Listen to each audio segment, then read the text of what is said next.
A ball is thrown downward with a speed of 5 meters per second from the top of a very tall cliff. After 5 seconds of free fall, what is the speed of the ball? What distance has the ball traveled in 5 seconds? So first things first, it's good to identify that this is a free fall problem. And in a free fall problem, we have two options of equations that we'd like to use. The first being VF equals VI plus AT. This solves for speed. The second being a distance equation, and D is equal to VOT plus 1/2 AT squared. Let's start by listing some variables. So I have VF for final velocity, VI for initial, A for acceleration, and T for time. Over on the distance side, I have D, VO, which is also like VI or initial speed, T for time, and A for acceleration. If we're going to solve speed first, final velocity is what we're looking for. Initial velocity tells us that it's traveling with a speed of 5 meters per second downward. And so that downward indicates to us that our initial speed should be negative. So negative 5 meters per second. Acceleration due to gravity is always negative 9.8 meters per second squared. And the amount of time I'm trying to solve for the speed at is 5 seconds later.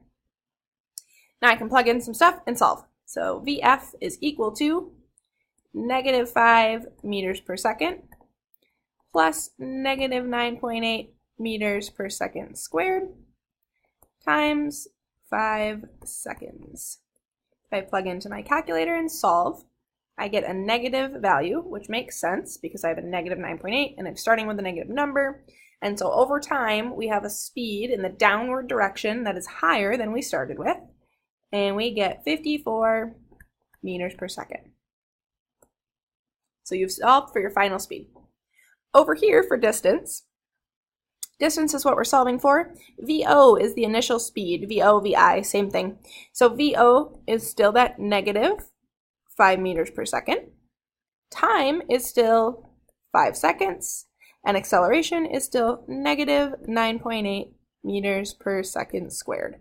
So note that these values on the right didn't change from the values on the left. We're just plugging them into a different equation.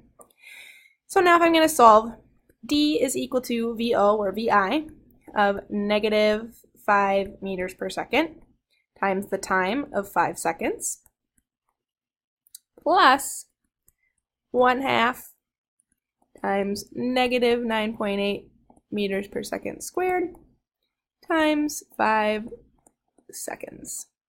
Now if I take negative 5 times 5, I end up getting, for my distance here, negative 25 meters. To that, I'm going to add all of these things multiplied together. I end up with a negative number again, and I get 24.5 meters. So my total distance is going to be negative 25 meters plus negative 24.5 meters. Adding those together, you get your overall distance of negative 49.5 meters.